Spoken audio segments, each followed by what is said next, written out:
છે, ખતરામાંથી સનાતન ધર્મની કેવી રીતે આપણે રક્ષા કરી, આપણે સૌ કેવી રીતે સુરક્ષિત રહે, એ મહાકુંભ છે. અને મહાકુંભ સ્થાન જે પ્રયાગ તીર્થ છે, ત્યાં ભગવાન મહાદેવની કથાનો સુંદર સંવાદ છે. બીજો સંવાદ બ્રહ્મલોકની અંદર બ્રહ્માજી અને નારદજી વચ્ચે છે. બ્રહ્મા એક વક્તા છે, તેમની સામે નારદજી એક શ્રોતા છે. અને ભગવાન શંકરજી અને માતા ભવાનીનો સુંદર સંવાદ છે. અત્ર વક્તા મહાદેવ, સ્વયં ભગવાન શંકરજી આ કથાના વક્તા છે. અને જ્યારે શિવ મહાપ્રદ ગ્રંથની રચના થઈ ત્યારે 100 કરોડ શ્લોક હતા, 12 સંહિતાઓ હતી. સમય જતા જેમ મનુષ્યની આયુ અલ્પ થતી ગઈ તેમ આપણા પુરાણોનું અલ્પીકરણ કરવામાં આવ્યું. એક સમય હતો કે એક માણસ લાખ વર્ષ સુધી આ ધરતી પર જીવી શકતો હતો.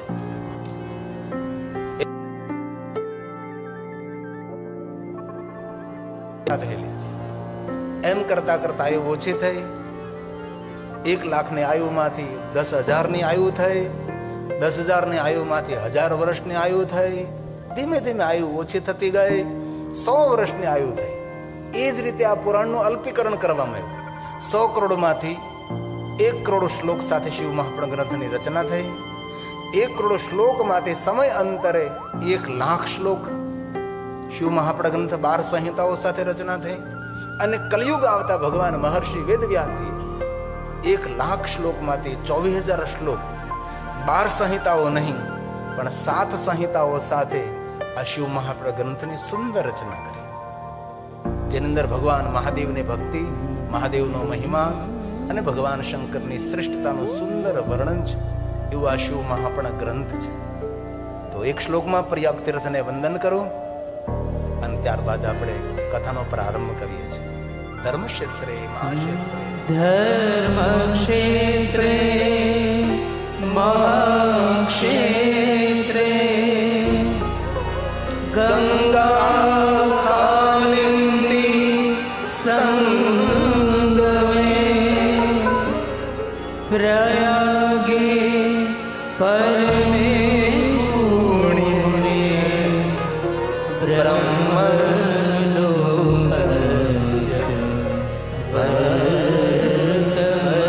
બ્રહ્મલોકના માર્ગ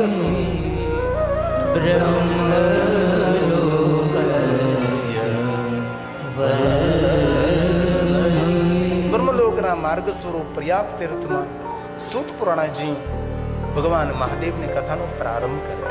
અને શિવ મહાપ્રદ ગ્રંથના પ્રારંભમાં આ ગ્રંથની વંદના છે. તમે સમય થઈ ચૂક્યો છે. શિવ મહાપ્રદ ગ્રંથની વંદના કરીને આપણે કથાને વિરામ તરફ લઈ જઈશું. કારણ કે આટલું મોટું ભોજન પ્રસાદની વ્યવસ્થા બધી સંભાળવા માટે અને જલ્દી સૂર્ય પણ નમી જતો હોય છે, તો એના માટે શિવ મહાપ્રદ ગ્રંથને પ્રણામ કરી લઈ પછી વિસ્તૃત આવતીકાલથી દિવ્યતાથી ભરપૂર એક એક વાત અનસુની અનકહી, જે સમાજની અંદર મહાદેવ પ્રત્યે જે ખોટી વહેમો ઉભા થયા છે, શ્લોકાત્મક, તે દરેક વાતનું નિરાકરણ માટે આપને સમક્ષ મહાદેવનો મહિમા ગાવાનો પ્રયાસ કરે. પણ એક શ્લોક જે શિવ મહાપ્રદ ગ્રંથની વંદના છે. વંદે શિવ પુરાણમ. ભગવાન વ્યાસે કહ્યું, હું એકલો પ્રણામ નથી કરતો. આપણે સૌ શિવ મહાપ્રદ ગ્રંથની વંદના કરીએ. ધન્ય શિવ મહાપ્રદ કથા પરમ પાવની યસ્ય શ્રવણ માત્ર ન પાપયાનપી. એવું નથી કહ્યું કે એ પાપી માણસો જ કથા સાંભળે. પાપી હોય કે ન પણ પાપી, સૌનું મંગલ અને સૌનું કલ્યાણ કરનારો ગ્રંથ છે. મુક્તિ આપનારો ગ્રંથ છે. મુક્તિ એટલે મુક્તિ શબ્દનો બહુ આપણે એવો અર્થ કરી નાખ્યો કે મૃત્યુ પછી કોઈ ગતિ થાય એ મુક્તિ. પણ શિવ મહાપ્રદ ગ્રંથમાં ભગવાન વિષ્ણુજીએ મુક્તિનું વિસ્તૃત વર્ણન કર્યું. મુક્તિ એટલે સ્વતંત્ર આત્મા, પરાધીનતા નહીં, પરતંત્રતા નહીં. એ જન્મ પણ લઈ શકે છે અને અજન્મ પણ રહી શકે છે. દેવલોકમાં, દેવી લોકમાં, સુરલોકમાં, વૈકુંઠ લોકમાં, ઇન્દ્રલોકમાં, શિવલોકમાં, દરેક લોકમાં વિચરણ કરનારો આત્મા તેને મુક્ત આત્મા કહે છે. ભગવાન વિષ્ણુએ એ પણ કહ્યું છે કે એ મુક્ત આત્મા જો ધારે તો જન્મ પણ લઈ શકે છે, આ જન્મ પણ રહી શકે છે, અને મુક્તિ ભગવાન મહાદેવ આપી શકે છે.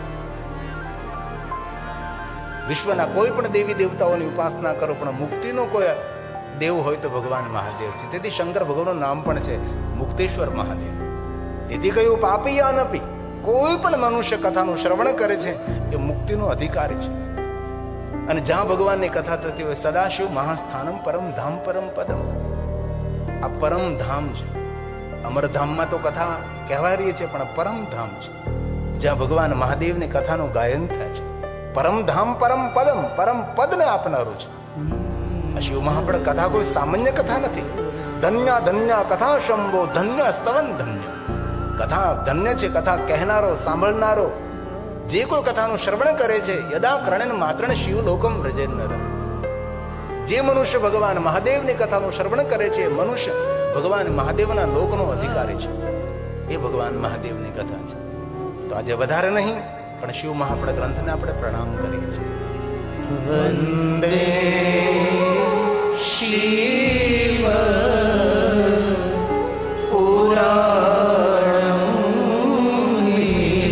શિવ મહાપડ ગ્રંથમાં કહ્યું છે, જે કોઈ મનુષ્ય આદરથી, ભક્તિથી, ભાવથી શિવ મહાપડ ગ્રંથને પ્રણામ કરે છે, નમસ્કુર્યાદૂરતઃ સર્વદેવાર્ચનમ ફલમ છે. જ્યાં બેઠા, જ્યાં ઊભા, જ્યાં આપણું અસ્તિત્વ છે ત્યાંથી શિવ મહાપડ ગ્રંથને પ્રણામ કરે છે, મનુષ્યને વિશ્વના દરેક દેવી દેવતાઓની પૂજા અર્ચન કરવાનું ફલ પ્રાપ્ત થાય છે. તેથી આ ગ્રંથની વંદનાનો મહિમા છે. નમસ્કુર્યાદૂરતા, નજદીક આવવાની જરૂર નથી, સ્પર્શ કરવાની કોઈ જરૂર નથી. એક વાત વચ્ચે કહી દઉં કે કોઈ પણ દેવી દેવતાઓના સ્થાને જાઓ, મૂર્તિના સ્પર્શ કરીને પ્રણામ ન કરો. આપણી પરંપરા છે નમસ્કુર્યાદૂરતા. કોઈ પણ સાધુ, સંત, મહાપુરુષ, કોઈ તપસ્વી પુરુષ હોય, કોઈ વિદ્વાન પુરુષ હોય, કોઈ બહુ દાનવીર મહાપુરુષ હોય, તેને સ્પર્શ ન કરવો. આપણા પુરાણની અંદર સ્પર્શની ના કહી છે. આપણી પરંપરા જરૂર આપણે શરૂ કર્યું ખબર નથી, હાથ મિલાવવાની પરંપરા નથી. ભારત દેશની અંદર હાથ મિલાવવાની પરંપરા નથી. આપણા ભારત દેશની પરંપરા છે હાથ જોડવાની પરંપરા છે. તમને તમારે મળવાનું છે.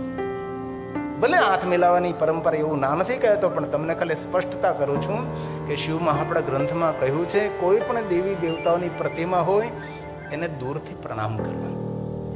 સ્પર્શ કરવાનો કોને અધિકાર છે?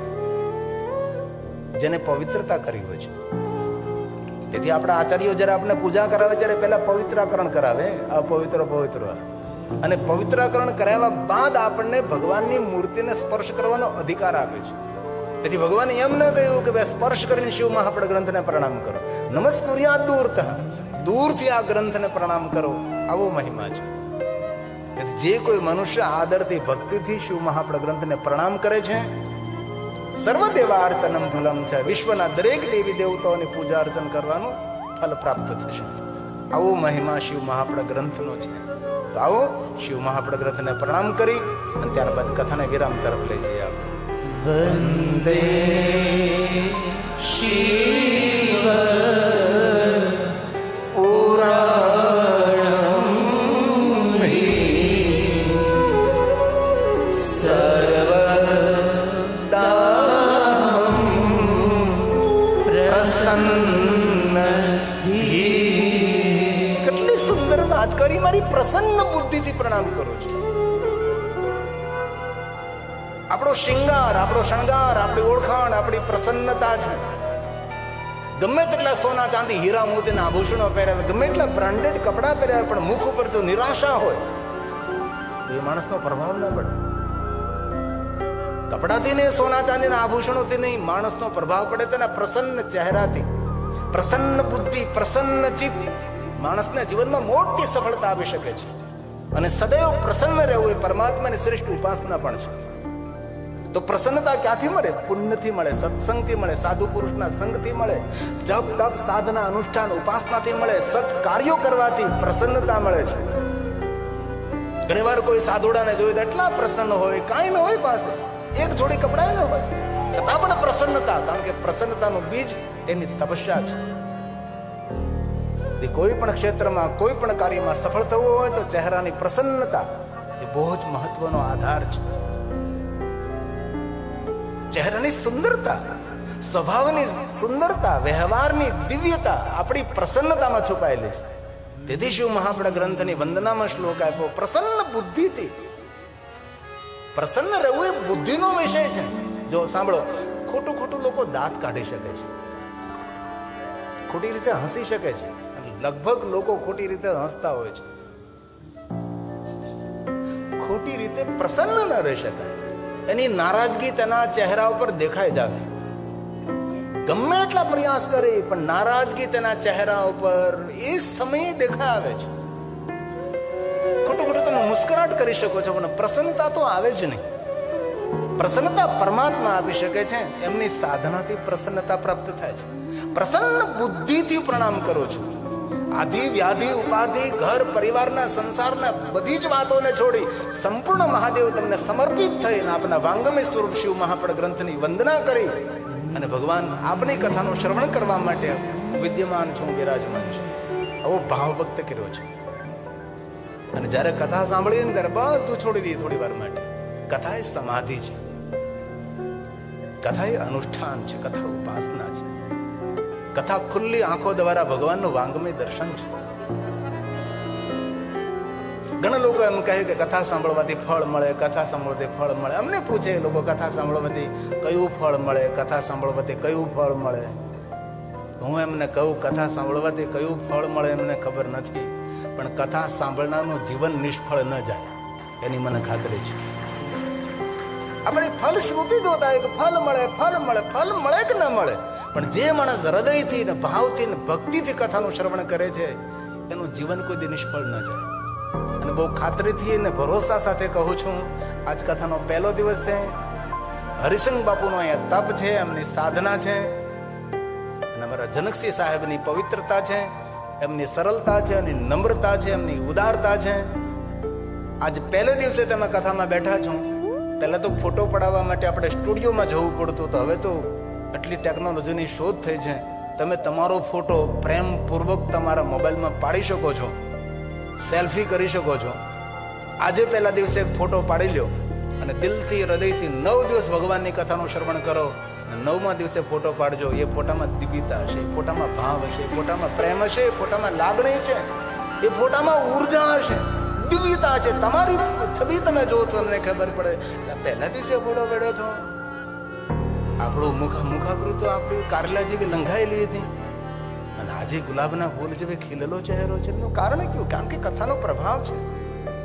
કથા હૃદયમાં ભાવને પ્રગટ કરે. અને મહાદેવની દુનિયા છે ભાવ ભાવા કરમ શિવમ. શિવજીની દુનિયામાં ધન સંપત્તિ વૈભવનો મહિમા નથી. મારા મહાદેવ પાસે ક્યાં વૈભવ છે? શિવની દુનિયામાં ભાવ છે. જ્યાં ભાવની પ્રધાનતા છે એ મહાદેવ છે. અને અનેક લોકો એ મહાદેવને સમજાવવામાં ઘણી બધી ભૂલો કરી છે, એ હું સ્વીકારું છું. મહાદેવ પ્રત્યે જે સમાજમાં ગલતફહેમી ફેલી ગઈ છે, આટલી કોઈ દેવતાઓની ગલતફહેમી સમાજની અંદર ફેલી નથી. મને કહેતા દુઃખ થાય છે. મહાશિવરાત્રી નિમિત્તે હું કાશીમાં કથા કરતો હતો અને મહાશિવરાત્રીમાં લોકો ભગવાન શિવ અને પાર્વતીના લગ્ન ઉત્સવ ઉજવતા હતા. કાશી વિશ્વનાથના પૂજારીઓને એકત્ર કર્યા, નાના વિદ્વાનોને મેં ભેગા કર્યા. મેં કીધું તમને એટલી ખબર ન પડે, આ લોકોને માર્ગદર્શન કેમ ને તમે કરો કે મહાશિવરાત્રી શિવ પાર્વતીના વિવાહનો દિવસ નથી, એ તો લિંગ પ્રાગટ્યનો દિવસ છે. શિવલિંગની પૂજાનો દિવસ છે અને શિવ પાર્વતીના વિવાહ ઉજવે છે લોકો. ધુરંધર આચાર્યો, પ્રકાંડ પંડિતોને મેં કહ્યું કે આના માટે તમારે લોકોને માર્ગદર્શન કરવું જ જોઈએ. કાશી વિશ્વનાથના પૂજારીઓને વ્યક્તિગત મળ્યો કે આ તમારા નગરની અંદર શિવ પાર્વતીના વિવાહનો દિવસ છે મહાશિવરાત્રી. આવો મારા ગુજરાતમાં કોઈ પણ પૂછો તેને ખબર હોય કે મહાશિવરાત્રી ભગવાન શિવની ઉપાસનાનો દિવસ, મહાદેવની પૂજાનો દિવસ છે, મહાદેવના લિંગ પ્રાગટ્યનો દિવસ છે. અને એક સમયે મહાશિવરાત્રી મને મહાકાલેશ્વર મહાદેવના સાનિધ્યમાં ભગવાન મહાદેવની હું કથા કરતો હતો. મહાકાલેશ્વર મહાદેવના સાનિધ્યમાં લોકો શિવ પાર્વતીના વિવાહ મહોત્સવ ઉજવતા હતા મહાકાલ નગરમાં. ત્યાંના મોટા મોટા આચાર્યોનો મેળો, ત્યાંના પૂજારી મંડળનો મેળો, ત્યાંના બધા આચાર્યો ને પેલા પુરોહિતો જે મંદિરની પૂજા કરાવે તેને સૌ સાથે મિત્રતા છે મને, અને દરેક સંપ્રદાયના ધર્મગુરુઓ સાથે ખૂબ સ્નેહ રાખું છું. કારણ કે મારે કોઈનું ખંડન નથી કરવાનું, અને મારો કોઈ નવો આશ્રમ નથી બનાવવાનો, મારે કોઈ નવી ગાદી સ્થાપિત નથી કરવી. મારું તો શિવ મહાપ્રાણ ગ્રંથમાં એક જ કામ છે કે હર વ્યક્તિને એના ઘરથી શિવાલય સુધી પહોંચાડવું. બીજું મારું કોઈ કામ નથી. ઓલરેડી ગામડે ગામડે શિવાલયો તૈયાર છે. એક પણ ગામ એવું, એક શહેર એવું નથી, એક નગર એવું નથી જ્યાં ભગવાન મહાદેવનું શિવાલય નથી. અને શિવાલય 24 કલાક ખુલ્લું રહે છે. કોઈ પણ માણસ કોઈ પણ સમયે ભગવાન શિવની પાસે જઈ શકે છે. શિવના દરવાજા હંમેશા ખુલ્લા હોય છે. અને બહુ હૃદયથી દિલની વાત કરું છું, ક્યારેય પણ તમને કોઈ જગ્યાએ બેચેની, કોઈ રસ્તા ન મળતા હોય, અંદરથી ઉદ્વેગ હોય, સંતાપ હોય, તણાવગ્રસ્ત હોય, ડિપ્રેશન ગ્રસ્ત આપ હો, શિવાલય જન તમે કાંઈ ન કરો કરે, શિવાલય જન ખાલી મૌનથી બેસી જાઓ, મારો મહાદેવ તમને થનગનતા કરી દે. એ મહાદેવ છે, એ શિવ છે. ગામડે ગામડે મહાદેવ તમારી રાહ જોવે છે. પણ જાનારા કેટલા શિવાલય?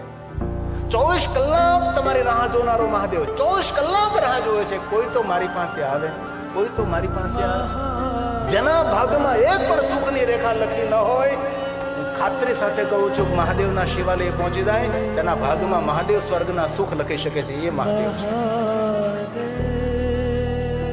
ક્યારેય વિચાર કર્યો આપણે કે આપણે સૌના લેખ વિધાતાએ લખ્યા છે, કે વિધાતાના લેખમાં મેઘ કોઈ મારી ન શકે અને વિધાતાના લેખ કોઈ બદલી ન શકે. ભલે આપણે સૌના લેખ વિધાતાએ લખ્યા છે, પણ એટલું તો વિચારો કે વિધાતાના લેખ લખનાર કોણ? એ મારો મહાદેવ છે, એ શંકર ભગવાન છે. વિધાતા આપણા સૌના લેખ લખે છે, વિધાતાના લેખ લખનાર તો કોઈ હોય કે નહીં? એ મહાદેવ છે. આપણે ઘણી વાર બોલતા હોય કાર્યક્રમનો અંદર, સાંજે ભજનનો કાર્યક્રમ હોય ત્યારે મંચ સંચાલકો બોલતા હોય છે, કોઈ સુંદર ગાયક હોય તો બોલે કે એના કંઠમાં કોયલે માળો બાંધ્યો છે. આવું શા માટે બોલવું જોઈએ? તેના કંઠમાં માં સરસ્વતી બેઠા એમ બોલો ને ભાઈ. કોયલે માળા બાંધે એવું બોલવાની જરૂર છે? તો કોઈ સુંદર મજાનો ગાયક હોય તો તેના માટે બોલીએ કે માં સરસ્વતી તેના કંઠમાં છે. સુંદર કોઈ વક્તૃત્વ કરતો હોય, સુંદર કોઈ વક્તા હોય તો આપણે બોલીએ કે જીવા પર માં સરસ્વતી છે. કોઈ સુંદર પ્રવચન કરે તો આપણે બોલીએ કે તેને જીવા પર માં સરસ્વતી બેઠા છે. સુંદર કોઈ ગાયન કરે તો બોલીએ કે એના કંઠમાં માતા સરસ્વતી છે. તો કોઈના કોઈ સુંદર ગાય તો એના કંઠમાં સરસ્વતી, કોઈ સુંદર પ્રવચન કરે ને જીવા પર સરસ્વતી છે. તો સરસ્વતીના કંઠમાં કોણ? માતા સરસ્વતી. જીવા પર કોણ? એ મારો મહાદેવ, એ ભગવાન શંકર છે. જે માતા સરસ્વતીના કંઠમાં નિવાસ કરે છે, જે માતા સરસ્વતીની જીવા પર નિવાસ કરે છે. અને મહર્ષિ ભગવાન વેદવ્યાસને પણ ભગવાન શંકરજીએ વચન આપ્યું હતું, હું તમારી જીવા પર, તમારા કંઠમાં નિરંતર નિવાસ કરીશ. તમે શિવ મહાપડ ગ્રંથનો વિસ્તાર કરો, અને એ શિવ મહાપડ ગ્રંથ છે. એટલે આપ સૌના ભાગ્યની, આપ સૌના પુણ્યની હું સરાહના કરું છું કે આપ આદરથી ભગવાન મહાદેવની કથાનું શ્રવણ કરી રહ્યા છો. અને મને પણ આ વિસ્તારમાં પહેલીવાર આવવાનો અવસર પ્રાપ્ત થયો છે. અને અહીંયા મને પહેલીવાર મહાદેવની કથા કહેવાનો અવસર પ્રાપ્ત થયો છે. પુણ્ય આપણા સદગુરુ દેવસરી હરિસંગ સાહેબનું પુણ્ય છે. અને જનકસિંહ સાહેબની બહોત ભાવ, બહોત લાગણી હતી. એટલા ગાદીપતિ હોવા છતાં એટલી સાદગી, એટલી સરળતા, એટલી નમ્રતા મને બહુ ગમી.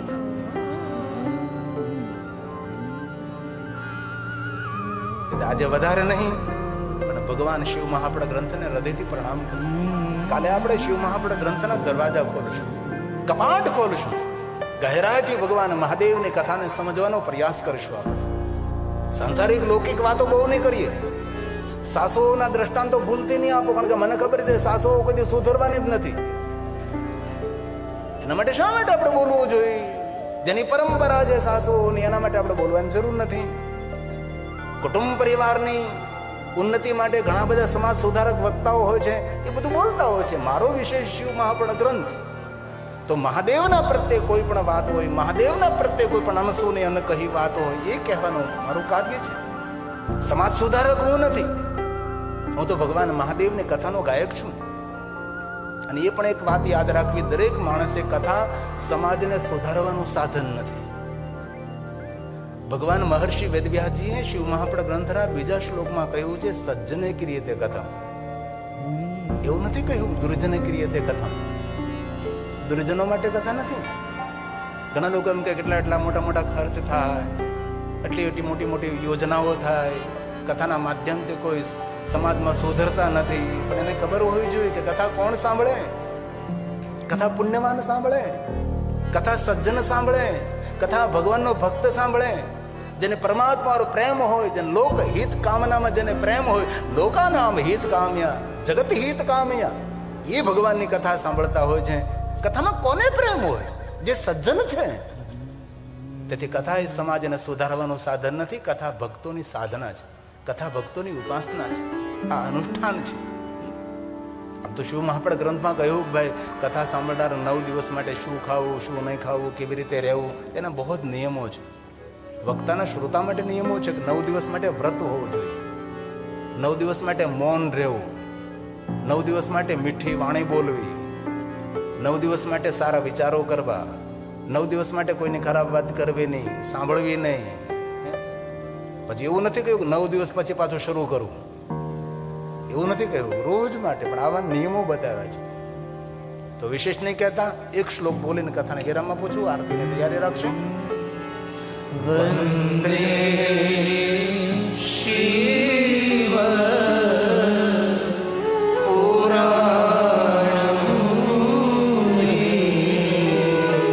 ગઈકાલે મેં કથા પૂર્ણ કરી 1 વાગે આમજાની અંદર. ચૌધરી પરિવારના બહુ ડાયા માણસો, મહાનુભાવો, દરેક રાજકીય ક્ષેત્રના સારા સારા માણસો બધા આવ્યા છે. અને સમગ્ર ચૌધરી સમાજ દ્વારા બાપુ 300 કરોડના ખર્ચે સમાજની ઉન્નતિ માટે સંકુલ નિર્માણ કરી રહ્યા છે. અને હું કહીને પણ આવ્યો કે મેં કીધું વધારે તમે સંગઠિત થાવ. આર્થિક બળ પણ એટલું મોટું છે. ત્યારે જે તમે ટેલિવિઝનમાં જોવો તો કાલની છબી છે, અમૃતભાઈ અને પ્રહલાદભાઈ ચૌધરી બંને ભાઈઓ ભેગા મળી, અમેરિકા નિવાસી, શિકાગો રહે છે, પણ એમનો એક સંકલ્પ હતો અને પ્યોર હરિભગત હો પાછા, ભગવાન સ્વામિનારાયણના ઉપાસક, સંપૂર્ણ ભગવાન સ્વામિનારાયણને સમર્પિત.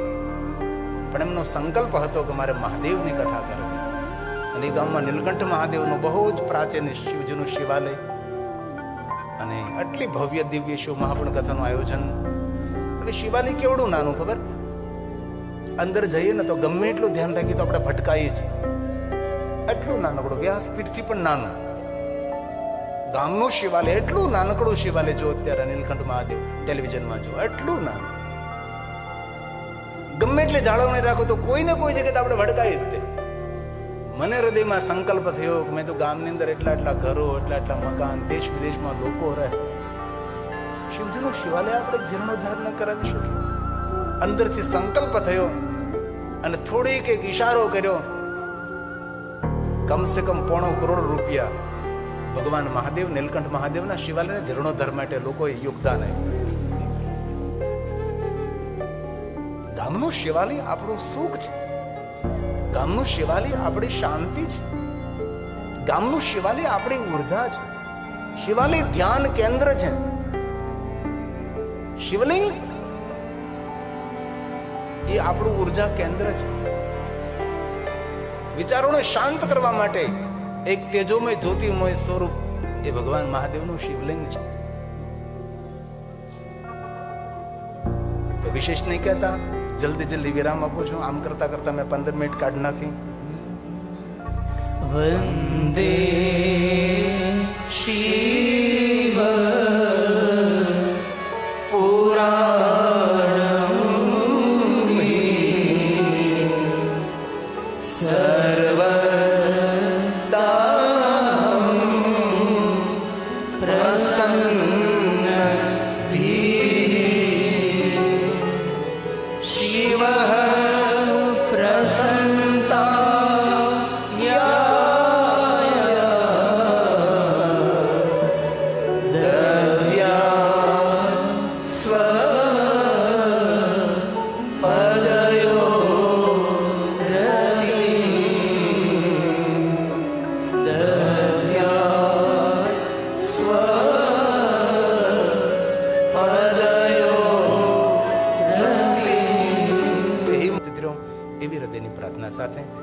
વિરામ આપું છું.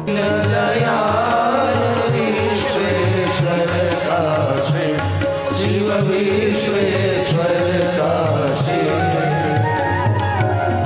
अष्टम शिव महाकाल अष्टम शिव महाकाल उज्जैन नावासी ओम हर हर महादेव